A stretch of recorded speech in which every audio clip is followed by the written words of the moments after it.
کیا بائیڈن انتظامیہ افغان حکومت اور طالبان کے درمیان اختلافات میں کمی لا پائے گی؟ کیا امریکہ طے شدہ معاہدے پر عمل کرتے ہوئے مئی تک اپنی تمام افواج واپس بلا لے گا؟ اس پر تجزیہ کرنے کے لیے ہمارے ساتھ نیو یارک سے موجود ہیں افغان امور کے ماہر جہانگیر خٹک۔ جہانگیر صاحب، سب سے پہلے یہ بتائیے گا کہ وزیر خارجہ بلنکن کے خط سے افغانستان کے لیے نئی امریکی انتظامیہ کی پالیسی کے بارے میں کوئی وضاحت ملتی ہے؟ امریکی پالیسی کس سمت جاتی نظر آتی ہے؟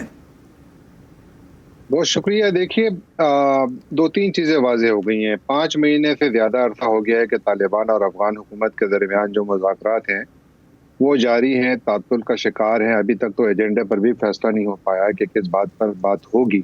اس تناظر میں امریکہ میں جب نئی انتظامیہ آئی جو بائیڈن صاحب کی، تو انہوں نے اعلان کیا کہ ہم اس پر نظر ثانی کر رہے ہیں۔ اور آج ہم جہاں کھڑے ہیں، جو خط کا جس کے اوپر ہم نے ابھی رپورٹ بھی سنی، اس سے ایک بات بالکل واضح ہوتی ہے کہ امریکہ ان مذاکرات میں جو پیش رفت ہوئی ہے، پیش رفت تو کوئی بھی نہیں ہوئی ہے، مذاکرات کی صورتحال سے بالکل خوش نہیں ہے، کیونکہ ڈیڈ لائن قریب آ رہی ہے۔ اور اگر امریکہ 1 مئی کو اپنے افواج کو باہر نہیں نکالتا تو یہ طالبان اور امریکہ کے درمیان جو معاہدہ ہے وہ ٹوٹ سکتا ہے اس کے نتیجے میں۔ اور افغانستان میں ممکنہ طور پر اگر طالبان اس معاہدے میں توسیع کے خلاف آتے ہیں، یعنی اس کے حق میں نہیں آتے کہ ہم اس کو مزید ٹائم دیں، تو اس صورت میں پھر وہاں پر دوبارہ جنگ شروع ہو سکتی ہے۔ تو اب یہ محسوس ہوتا ہے کہ امریکہ ان مذاکرات میں براہ راست اپنا جو کردار پہلے بھی تھا، لیکن ابھی تو انہوں نے اپنے ہاتھ میں لگتا لے لی ہے کہ ایجنڈا بھی اب وہ سیٹ کر رہے ہیں، کیونکہ افغان حکومت جو ہے اور طالبان ابھی تک ایجنڈا بھی نہیں سیٹ کر پائے۔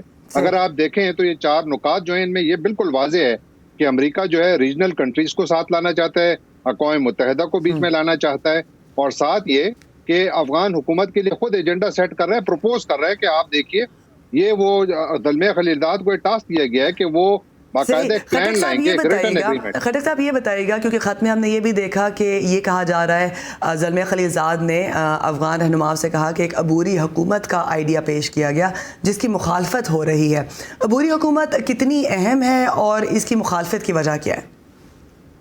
میرا خیال ہے بہت زیادہ اہم ہے، کیونکہ طالبان کے علاوہ جو افغانستان کے اندر جو مختلف سیاسی دھڑے ہیں وہ بھی اس حق میں ہیں کہ شاید وقت آ گیا ہے، چونکہ افغان حکومت نہ تو اتنی ریپریزنٹیٹیو ہے اور نہ ہی اس کے پاس اتنا بڑا مینڈیٹ ہے، اور نہ ہی طالبان اور افغان حکومت کے درمیان جو اختلافات ہیں اس کی وجہ سے ضروری یہ ہے کہ ایک ایسی حکومت لائی جائے جو پورے افغانستان کو ریپرزینٹ کرتی ہو، زیادہ ریپرزینٹیٹیو ہو۔ اس میں یقیناً اشرف غنی صاحب اور ان کی کابینہ اور باقی افراد جو ہیں، جو سٹیک ہولڈرز ہیں اس وقت حکومت میں، ان کو بھی کہیں نہ کہیں جگہ دی جائے گی، لیکن اس کو توسیع دی جائے تاکہ جو یہ کینوس ہے بات چیت کا یہ بڑھایا جائے۔ اس وقت 41 افراد بیٹھے ہیں، 21 طالبان، 20 افغان حکومت کے جو بات چیت کرنے والے افراد ہیں، وہ اس کا فیصلہ کر رہے ہیں اور فیصلہ کر نہیں پا رہے ہیں۔ تو اس لیے امریکہ جو ہے وہ اس کے اندر کو بڑھا رہا ہے۔ خٹک صاحب، جانے سے پہلے یہ بتائیے گا کہ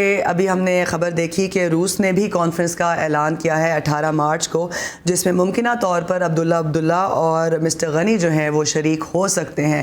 یہ آپ کے خیال میں کتنی اہم پیش رفت ہے؟ کیونکہ امریکہ بھی اس خط سے یہی ظاہر ہوتا ہے کہ چاہ رہا ہے کہ ریجنل پلیئرز جو ہیں ان کو ملایا جائے اور بٹھایا جائے اور بات کی جائے۔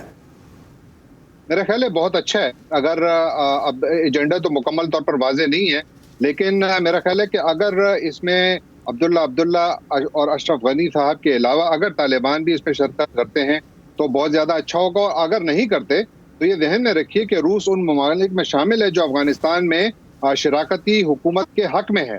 ان کی جانب سے بار بار یہ کہا جا رہا ہے کہ ہم افغانستان میں ایک شراکتی یعنی وسیع البنیاد حکومت کے حق میں ہیں، تاکہ یہاں پر جو پیس پروسیس ہے اس کو مزید بڑھایا جائے۔